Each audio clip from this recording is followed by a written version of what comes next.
Gosh, thanks, Robin in Armidale. That was a lovely introduction. 2020, what a year, hey? I feel like on New Year's Eve of 2019, I felt the Earth shift on its axis a little, and it's been off kilter ever since. But this morning I woke up and read the news out of the US and thought, hey, maybe this is the beginning of the righting of the axis. And so I'm really pleased to be here today with all of you, because I will forever remember the day we started putting things right again. Putting things right again. I spoke at a PETAA event a couple of years ago, and I asked the question, where's the magic gone in writing? Why don't kids love to do it anymore?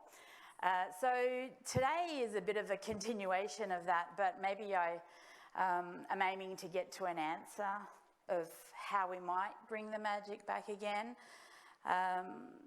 So let's see whether I can get there.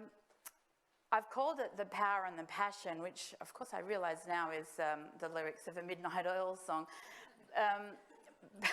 But I am going to use a bit of music and lyrics today, so maybe it's appropriate that I went with The Power and the Passion. I'm going to start by asking a question that I want you to have in your heads, whether you're here in front of me or you're at home on your treadmill doing your exercise on a Saturday morning. What's the end game? Like, why do we teach writing to kids? Like, to what end? What do we do it for? Because surely it can't be so that they score well on that plan. Surely that is not the end game. And so what is the end game? And it's caused me to think about what the end game was for me. Like, when I realised what the end game was, I'm going to take you on a little journey down memory lane. Sorry, it's my memory lane that we're going to go down, but it might prompt a few memories for you as well. I remember as a kid, I used to read a lot. I just remember always reading. And I remember all through my primary schools being a tourist in other people's writing. Because that's what books are, right? Books are other people's writing. That's why the reading-writing continuum is so connected. Books are other people's writing. Books are other people's end game. Right? And I used to be a fanatic tourist in other people's writing. So as a kid, I remember suddenly being a tourist in a land where girls played hockey and went to schools in Switzerland. And I remember being a tourist in this land where 15-year-old girls were detectives in San Francisco. And I really enjoyed it. And I kind of kept going on these tourist excursions into other people's writing. And then at some stage, and I was about, I think, 13 or 14, when I had this experience of other people's writing coming to visit me instead of me visiting them. And it came in the form of lyrics to songs. So my first experience of other people's writing actually inserting themselves in my life and then making me think as a consequence, and maybe changing things that I thought, maybe wondering things I'd never wondered before. And I remember one particular moment, it stands out really clearly to me today, this time when other people's writing came to visit me. And it was on school camp. And I was 14, and we got put in a cabin, and I was with my best friend, thank goodness. We didn't know who the other people in the cabin would be, and it was 4 of the kids from the cool gang. And I don't mean the group, I mean the cool kids. And my best friend and I were nervous when we saw it, but excited because the potentials, maybe after camp, they'd talk to us at school as a result of us being on camp together. Or, this was the nerve-wracking part, maybe they'd never talk to us as a result of being in a cabin with us on camp. So we were nervous on that first night as we lay in our bunks and just listened to what cool kids talk about. And one of the cool kids, the leader, no less, said, "So what do you reckon life on Mars is about?" And I was like, what? So Life on Mars was a David Bowie song that had come out 2 years before. And he's one of those writers that came to visit me. I didn't go as a foreign tourist to him. His words came to visit me. And I'd been wondering, what is that about? Like, what are his words about? And he was the cool girl in the school wondering exactly the same thing. And we had this kind of connection, and we talked earnestly in that dark cabin down near Adaminaby, wondering, what's life on Mars all about? And so I'm going to invite you now for a moment to come with me on that journey. Again, you can either be a 14-year-old listening to the lyrics of Life on Mars for the first time and seeing what happens when those words visit you, or you can be your 2020 selves and listen to the words and wonder, like, what do they mean? Or you can just go down your own memory lane and remember the first time that somebody else's words came to visit you, somebody else's writing came to visit you. So we won't listen to the whole song, but we're going to listen to a significant amount of it. And if you're at home and if you're here, I want you to start reflecting on that time when somebody else's writing came to visit you. Hit play.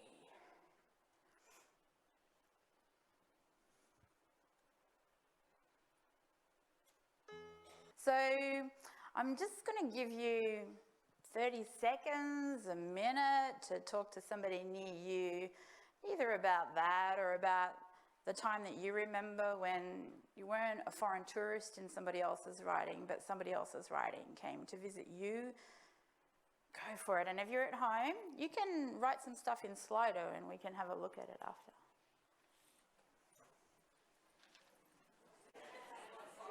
I'm going to stop the journey down memory lane.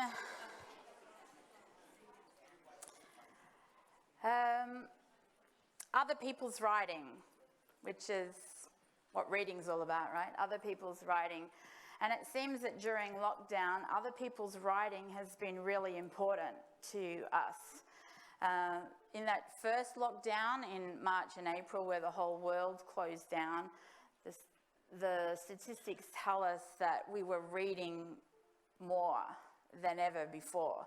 So other people's writing was really important to us when the world needed it most, when we needed some kind of sustenance, or we needed some kind of hope, or we just needed to fill the time. Other people's writing was really important, and it was important for young people as well. So it wasn't just an old people thing, that it was for all of us, that we needed to connect because we couldn't connect face to face, and so other people's writing was crucial. And it helps remind us of what the end game of writing really is. It's big and it's beyond the school walls, and we can't afford to forget that. And I want to spend the rest of the time, I guess, thinking about how do we remember again how big the space is that we're sending our kids to, and how big the wonder is of writing, and how we can give that to them. So I've talked a lot about other people's writing so far, but of course I want to talk about our writing. And during lockdown, our own writing has been really important as well. There are all those chalk messages that people were putting down on the roads. We're all in this together, smile, because we couldn't connect face to face, and so we left our messages on the footpaths, and we left messages in the windows of our houses so that other people could read them. So writing was really key to that. And we left, messages of hope, and we left messages of frustration. Writing was really important. And I think with my own children, two of whom were and still are in Melbourne, writing was really crucial to us. And I know people said that, oh, you know, it's great, we've got technology, we can Zoom. But, you know, I didn't Zoom with my kids because Zoom was this one-off thing that you had to kind of organise for. But with my daughter in particular, we just messaged each other through the day constantly. A phone call would have had to have taken an agreed time that we both had free, but this messaging we had 12-hour conversations because we could just flick across the entire day with just little messages back to one another. So writing was really important for us, for me to connect to her, but particularly for her by herself down in a lockdown. I also spent a lot of time online reading other people's writing. And one of the places I spend a lot of time is on the ABC blogs, the live blogs. So I've been spending time on both the coronavirus blog and their US election blog. I'm one of their blog fans. And sometimes, particularly in the coronavirus one, I would cry when I read the blogs because it became an intensely personal public space, really personal. I remember the day of this one. It was a day of big numbers down in Melbourne when people had thought things were going down and the numbers went up again. And this was one of the people on the blog, one of the people sitting at home writing in on the blog saying, every time you post the numbers to helplines, and ABC has been doing that a lot, contact Lifeline, contact Beyond Blue if you need help. Every time you post the numbers to helplines, Lifeline, etc., I think, right, this time I'll do it. But then I get really scared about what happens when someone picks up the phone. I get lost in the what ifs. What will they ask me? What if I don't want to answer their questions? Do they see my phone number? Will they figure out where I live and send someone to knock on my door? Okay, I know that one's dumb. One day, I hope I'm brave enough to make the call because clearly I'm not okay. And I know it's okay to not be okay, but getting help seems scarier than needing help. Is it just me? And this is such a personal plea in such a public space, this writing that this person has done. And what really moved me was the response of the journalist. So the journalist is James Marsdorp, and I kind of knew him as a cricket blog writer over the last summer, but he's been on this coronavirus blog and he responded in a really lengthy way, and it started off by saying, it's not just you, full disclosure time. I've been seeing a psychologist myself to deal with depression. Like such a public exchange these two are having through writing. And he continues on with a really, really detailed description of his experience and finishes it up towards the end like this. You and countless others are going through very similar turmoils. It's a little exercise in faith. But when you finally make the decision to get down and do it, you'll wish you'd done it sooner, thinking of you. If that means you're talking to someone on a phone or seeing someone face to face, however possible that is under current restrictions, you're doing the right thing. Excellent work on getting this far. Like, how amazing what writing is doing for that person, but also for all of the people that flooded that blog afterwards. James, you're my new hero. Your last post on getting help and how it was for you was inspiring and humbling. I know far too many people who think they're not worthy of help or too scared to get it. Your openness has given them far more strength and courage than you might know. Thank you. And this was just going on through the night, and so you can hear that second one. Tonight's blog is giving me the warm fuzzies. We are in this together, Victoria. It was such an amazing account of what writing can be. Then, about 10 days ago, Victoria got its first 0 cases, 0 deaths donut day. down in Victoria, and all of you who are online in Victoria, you'll know how important that was, this donut day. And the Chief Health Officer of Victoria posted this on Twitter. Look what I just arrived home to. Well done, Victoria. What an amazing state we live in, and what an amazing achievement by all. Thank you. And there's a bit of writing from his daughter saying, Daddy, Mr. Donut. And there are the donuts. And then his feed was flooded with, that's beautiful. Thank you from all of us. Congratulations, Brett, a much deserved treat. Thank you so very much. Thanks for all your hard work.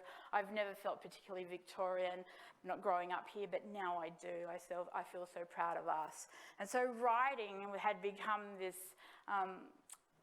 way for Victorians to find a solidarity to get through an incredibly difficult situation. So our writing isn't just about being published somewhere, but our writing is about connecting with other people. So writing is huge. It is a power and it is a passion. There are bunches of young people who remind us that they get that writing is a power and a passion. So I don't know if you know these teenagers on the cover of Time magazine. They're on the cover of Time magazine a year or so ago. They're the young survivors of the Parkland school massacre. So about almost 2 years ago now, so it was Valentine's Day, 2018, when a student went into Parkland High School in Florida and opened fire and killed dozens and dozens of teachers and students. And this group here were the leaders of the survivors, and they were students from the school, and they mobilised immediately, actually within hours after the event, when they were no doubt still in shock. They mobilised to put an activist campaign together to try and stop this happening again. They were gathered in the home of one of those kids.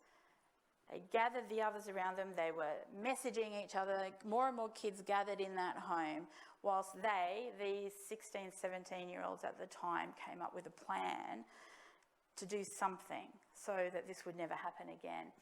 And they corralled every bit of skill they had and every kind of writing they had to effect a change. So they were using the skill of writing and making posters for their protests.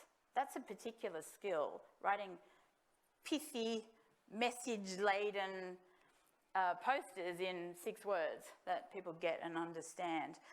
But they were also writing entire op-eds for the Washington Post. They were also writing submissions to the Florida Congress. They were also participating in interviews on CNN, but also some of the shock jock shows. They showed an enormous capacity with language, these kids. They were able to use different kinds of writing for different audiences, for different purposes. Gosh, it's like they'd been to Australia school. They had such skill. And do you know what they did?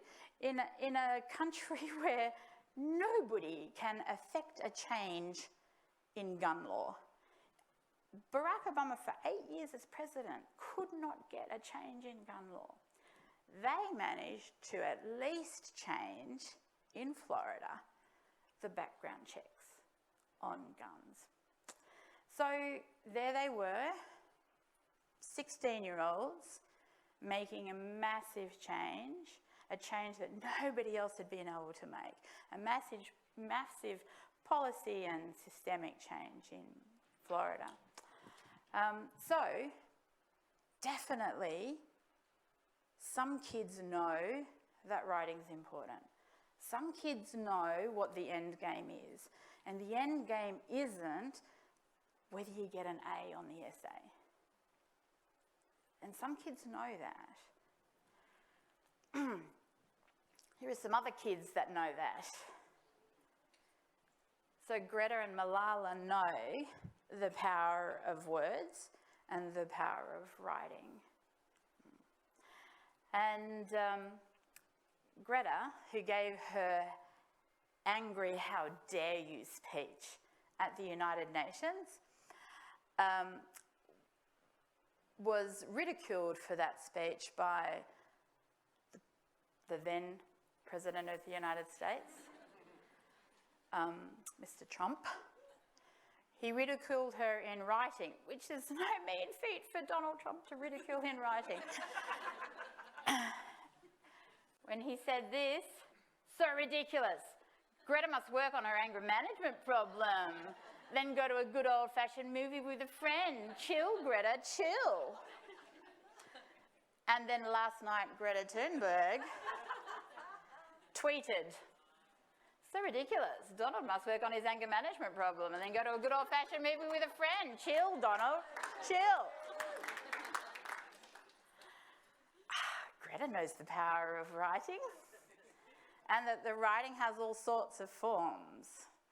That writing might be that formal submission to Congress, that writing might be the witty response on Twitter, that writing might be the sign that makes a difference in a protest that captures the world's imagination, that writing might be that classic essay that you write for the Washington Post, that writing might be all of those things, and Greta knows that. So what is the end game then? What is the end game of writing? And have we been good at communicating that to our kids? What do our kids think writing is? What do they think they do it for? And how good have we been communicating to them the end game? So I pose that question to you. Have a chat in a socially distanced way in the room here, or at home, have a chat with yourself and type in some ideas into Slido. What is the end game, and have we been good at showing our kids what the end game is? Okay, I'm going to ask you to wrap up your discussions. Sorry, it's frustrating being stopped mid-sentence, I know. You can continue the conversations in morning tea break. Yeah, so you did see the date on Greta Thunberg's response, yeah? It was last night. So she's sat on that original tweet for some time, waiting for her opportunity. So what's the end game? Well, I actually think the end game is about transformation. I think that's what the end game of writing is. And I think that that transformation is something about ourselves. So when you write yourself, something's different about you. And actually, physically, there is. When you've written something, something's changed in you because you've thought something different. And so something in your brain structure changed just from the act of writing. So I think it's about transforming ourselves, and that's an important thing for our kids to understand, that this is for them, you know, that this is the skill for them. It doesn't have to be for an outside performance, that it's just for them. But it's also about transforming others, and oh my gosh, that's a powerful motivation when you're a teenager, when you're a kid, thinking that actually, you know, what I write could change somebody, could change something, could make a difference. That's such a motivator for wanting to write. And when, today I'm not showing you any depressing NAPLAN graphs. I normally do, you know, I show really depressing NAPLAN graphs. And those graphs can be summarised in that, oh boy, is there a decline in writing skills as kids move from year 3 into year 9. Like it just drops dramatically from year 3 to year 5 to year 7 to year 9. By year 9, the stats look so scary. so many kids below the benchmark in Year 9, and high school teachers tell me all the time, you know, it's not just that they can't write, many of them can, they just couldn't be stuffed writing. They don't want to. So how do you motivate them to want to engage in the writing process? And what is it that we do with the writing process that they don't want to do it anymore? And that's the question I always ask. It's such an amazing, powerful tool. How could these teenagers who want to change the world, they do, they're so socially engaged, how could they think that writing is a bore, that they don't want to engage in it, when it's exactly the thing that would give them what they want, a way to change the world? So I think writing is that, you know, it's about transforming others, and how can we make sure our kids understand that? What is it about our practice that they haven't understood that? Why did they not get that? And I think it's about transforming communities, and I think I've felt that now in these coronavirus times. I felt writing do that. And I think that it's about transforming systems, and I think you have to be a good writer if you want to have a way in to policy change. You can't chat your way through it. You need to have written your way in to affecting big changes. So it's just transformational writing on all levels. And I would like our kids to understand that those different ways of having an end game, you know. Maybe they're not imagining that they'll grow up to be some kind of huge policy maker, but they can think about how it's transforming for self to be a writer. Now, I know that all sounds kind of highfalutin when, you know, writing is just really pragmatic as well, and boy did lockdown show me that as well, because that daughter that I said that we kind of spend 12-hour messages just kind of flicking across the day. Back in April, she had to, so she's 31, and she had to apply for JobKeeper for the first time. And I was down in Melbourne with her at the time, and so we trudged along to Centrelink in Footscray. And I thought, okay, we'll manage this, you know. I'm a literacy lecturer, surely I can manage this. And, you know, we couldn't. I couldn't fill in the form. I didn't understand the terms. I just didn't get the terms of reference at all. And we had to call a person over to help us out. And I just kind of remember feeling very small and inadequate as they were just saying, well, just do this and this and this. And I was just thinking, okay. So even those pragmatic things like filling in forms, that kind of writing, it's transformational because as a consequence of getting it right, she could survive, but it wasn't easy either. It wasn't easy to do even that kind of everyday transactional stuff. And my youngest is finishing university this year, and he's been home with me in Canberra all of this time, and he's been filling in job applications. And it struck me as I watched him construct these job applications, how many different kinds of writing you need to do within a job application. Like, the big idea is that the underlying agenda of a job application is persuade me that you're the best person for this job, but the way you have to do it, so this kind of very informational, structured part, which is the CV bit, the dates, employments, etc. Then there's this more personal pitch of self, really a personal persuasive piece on why I'm the best person for the job. But in many of the applications he's filled in, there's this strange little narrative that he has to do that's usually prompted by something like, tell me about a time you solved a problem and how you did that, which requires a really different kind of writing.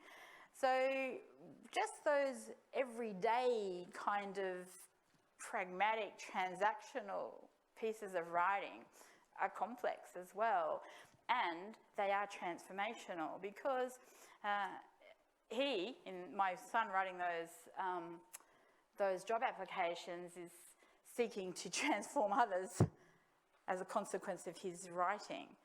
And if he's successful, he will have transformed himself. And if he's successful in the job that he's applied for, his aim is to actually transform systems.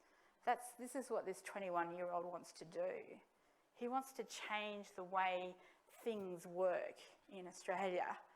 And this is his first step, right? So I do think the end game is about transforming.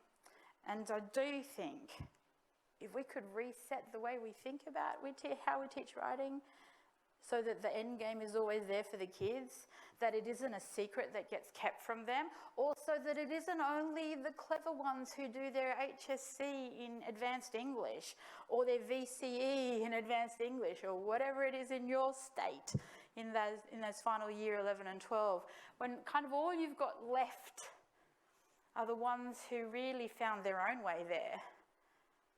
What happened to all the other ones that we let go along the way, who didn't get what the wonder could be or the power of it could be?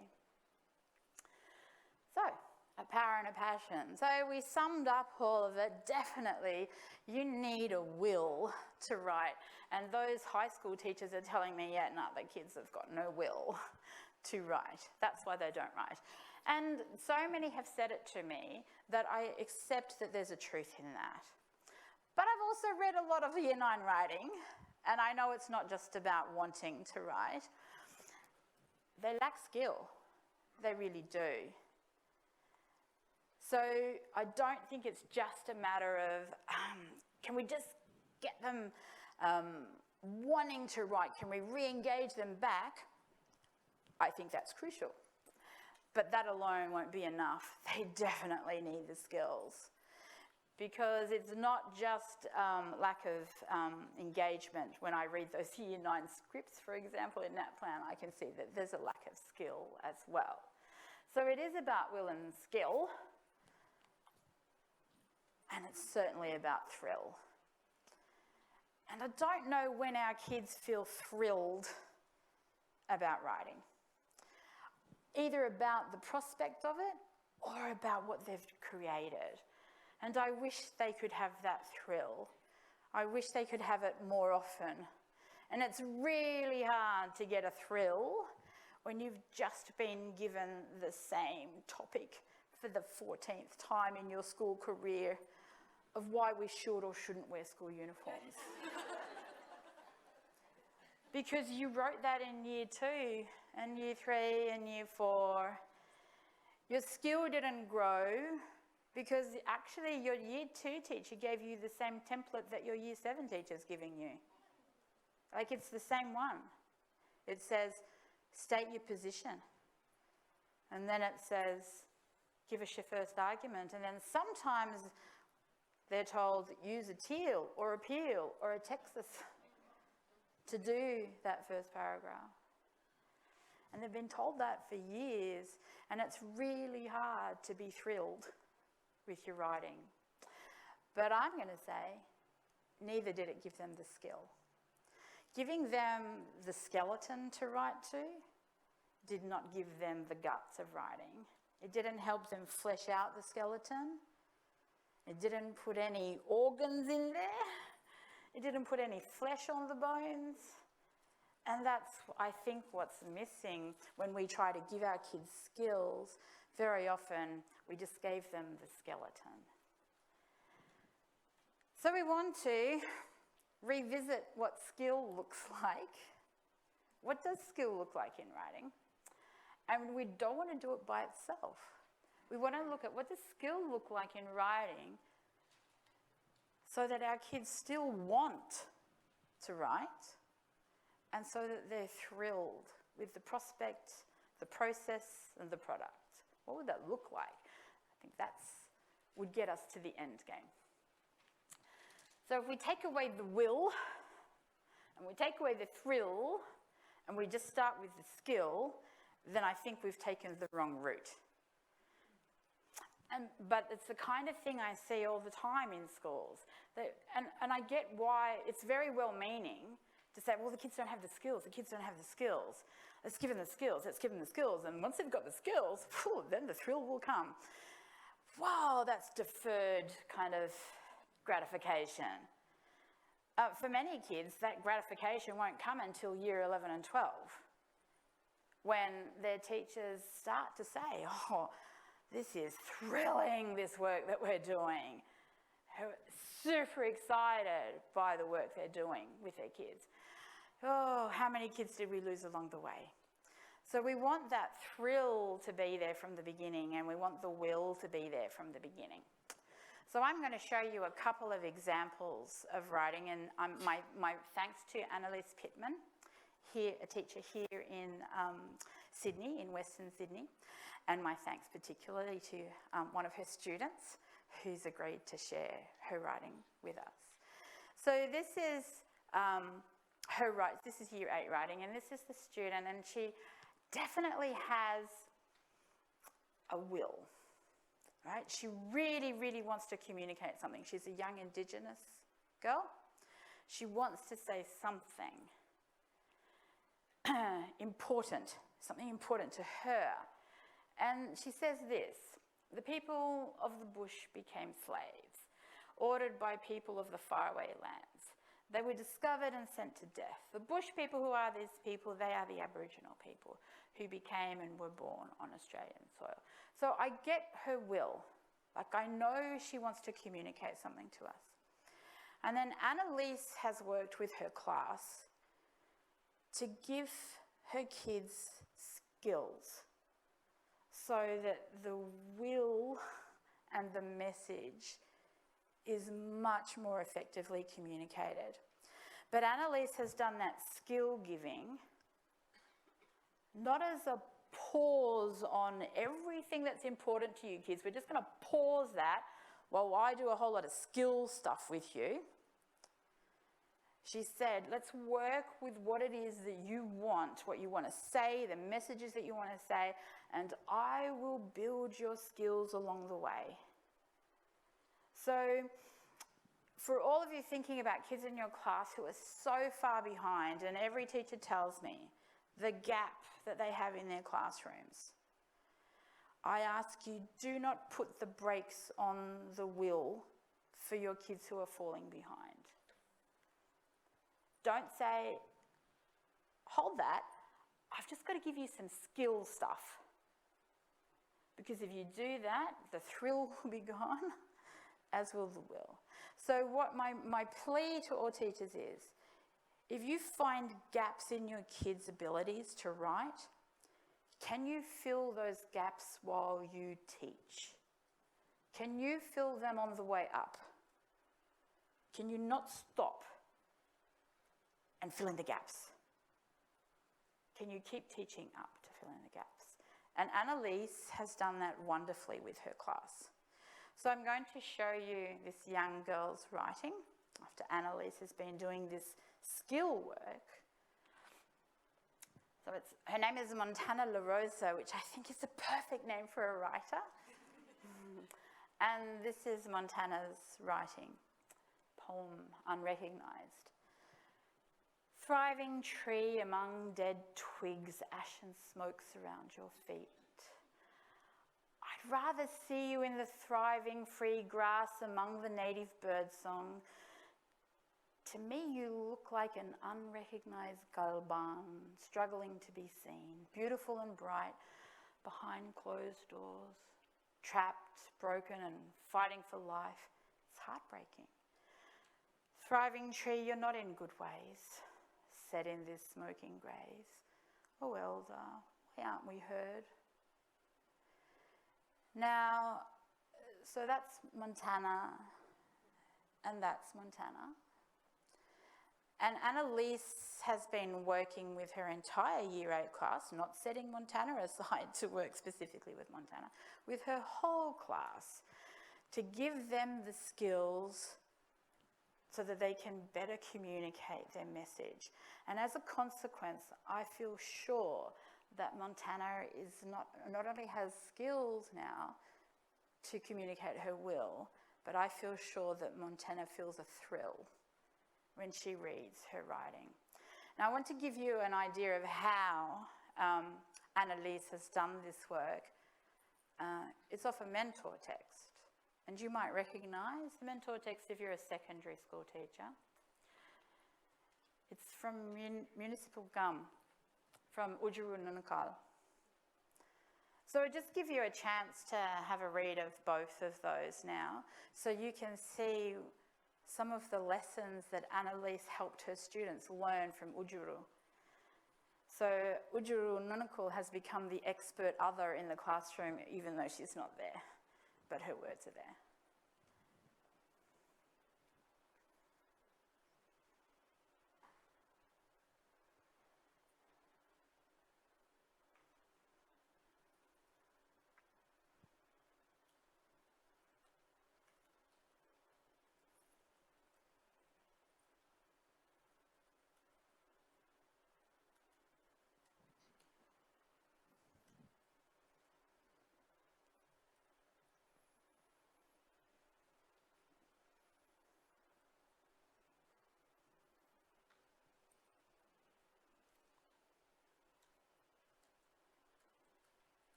So I think you can see some of the lessons that Annalise Pittman has shown the kids in her classroom by looking closely at Ujuru's work.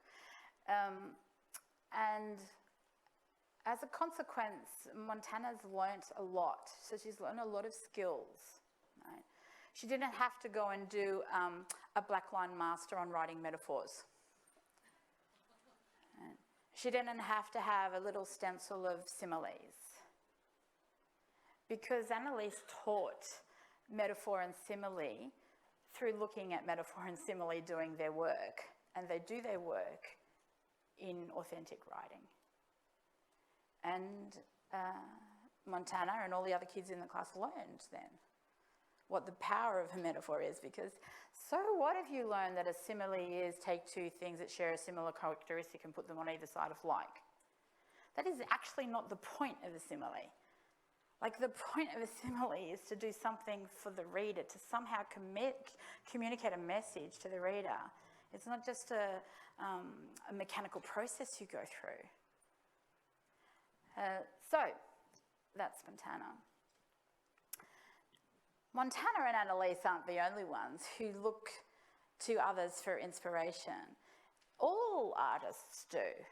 All artists do. So this is the wonderful Australian artist, Margaret Olley, who did this painting, an homage to Manet. And she did this in 1987. So here, up in the top left, is Manet's On the Balcony. So that's his artwork there, and there's a close-up of it again there. That's that woman there she is there. So she's looking to Manet and inspired by his work and putting it inside her work. And I'll show you the original work. There's Manet's work there. And there's where she's taken that part, that homage, and put it into hers. What's really interesting is that Manet did his balcony inspired by Goya, who did Mayas on the balcony in 1808, so 60 years prior. So it's not 1868, it's 1808. So he took his inspiration from this. And interestingly, in Goya's painting, the two shadowy figures in the background, the two men whose backs are turned, are actually these women's pimps. And there's something that then makes you wonder about the metaphor of the pimp in this much more gracious, stately women here, and of course that man who stands beside them, surely not his pimp, but there's some reference back to this metaphorically. So, point of that, we all take our inspiration from others. So it was entirely legitimate and wonderful and part of what humans do to be inspired by the mentor texts of others. And I know that it's been such a theme in this conference, the power of the mentor text. And it's a good example, I think, that it's not just writing,